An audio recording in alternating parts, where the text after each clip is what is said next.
Raio, za, miantso anao za mba hijery fiainanay sy firenenay.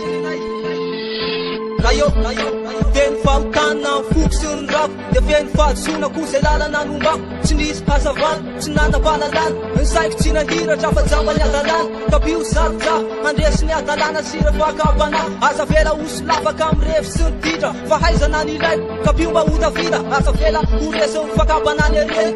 Vola voninahitra sy rotovy tiavatena, fahendrena no ilaiko ambileo anaty fo mba hamokatra atao tsay. Hozaraiko am'izay mila fanapina, bitsiko ny foty vavaka mangina.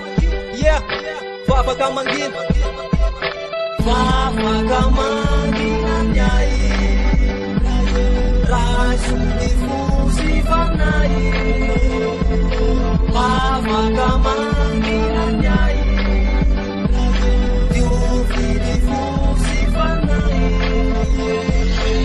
Raio, manoda za tsy mendrika, afoty za farendrika am'fandriko ny ditra. Tolory fahendrena, ataoko loharano anaty fomba tsy horitra. Toroy enany lalana, avahako mijery, asivy famatarana am'izay za tsy vetry. De anyrao anjely, hanapony fanahiko rasendra miady rety. Ny sainako abio, ny heriko amafisy de ny fiainako taio.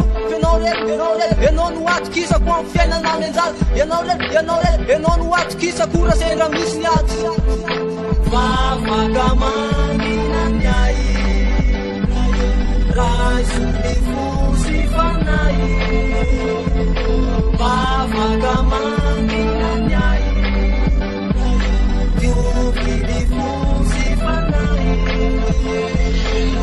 Raio, mangataka aminao zaza atao mpanankarena, fataovy tosoky olona feno fahendrena, feno fahalalana. Tsy tia voninahitra, tsy mila fanajana, tsy mandeha any am-piangonana. Fato amin'ny sy tia kakaraisy sy ny ampifonana, tsy manana begoly aho fa manana devoly. Ka miangavy anao rja, zay devoly zay esory. Mangataka aminao kosa jereo firenenay, omeo fanalana reo mpitondra tsy mahay. Aza vela ifamono, iady seza iady atrano, ampianary fateferana, de sory anaty folay, le iafy pateserana.